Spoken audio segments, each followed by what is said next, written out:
Assalamualaikum warahmatullahi wabarakatuh. Izin memperkenalkan diri, nama saya Charles Diningrat, NPM 2021021036. Mata kuliah Filsafat Hukum Islam, Hukum Tata Negara kelas A.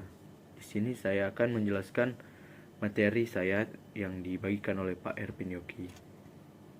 Materi tentang sumber hukum Islam. Yang pertama, Al-Quran. Al-Quran berkedudukan sebagai sumber pertama dan utama dalam hukum Islam. Kedudukan ini mengharuskan umat Islam memahami pesan-pesan yang dikandungnya untuk dilaksanakan dalam kehidupan. Hal tersebut juga diperlukan supaya mengatur perilaku manusia baik yang berhubungan dengan manusia ataupun makhluk yang lainnya secara horizontal. Demikian pula seluruh persoalan yang berkaitan dengan hukum. Di hukum, meski dicari jawabannya terlebih dahulu dari petunjuk yang terkandung di dalam Al-Quran, kemasalahan hidup manusia di dunia dan di akhirat diyakini dapat diperoleh jika manusia melandaskan pada perilaku hidup mereka pada petunjuk Al-Quran.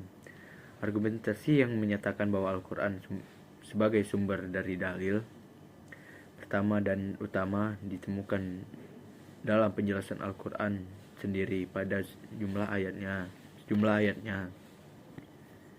Yang kedua, Al-Sunnah. Pada uraiannya sebelum telah dijelaskan bahwa Al-Quran sebagai sumber utama yang paling utama dari hukum Islam yang bersifat global yang membutuhkan penjelasan dan secara operasional.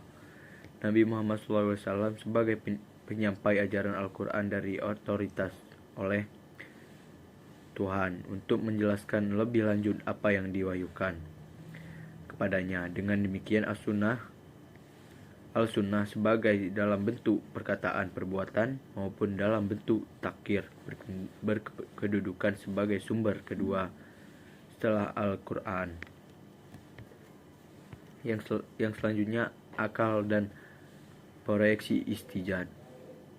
Akal menurut Al-Quran, lebih khususnya menurut pengertian para pra-Islam, yaitu bahwa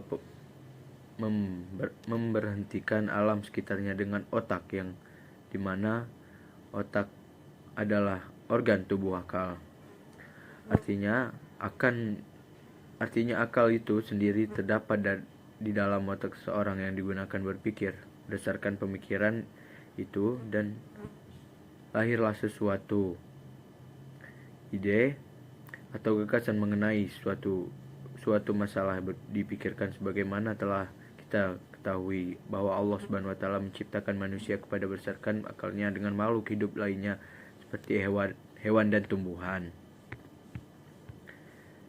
Yang terakhir, akal dan proyeksi jihad.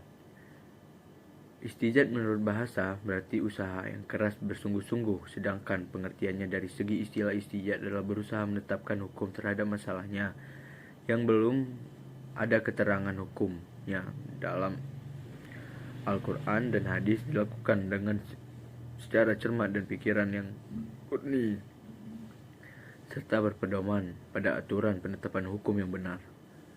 Rujukan istijad tetap pada Al-Quran dan hadis, dalam arti bahwa penetapan hukum istijad tidak boleh bertentangan dengan ayat-ayat Allah Subhanahu wa taala atau ajaran Rasulullah Subhanahu wa taala. Sekian dari saya. Terima kasih. Assalamualaikum warahmatullahi wabarakatuh.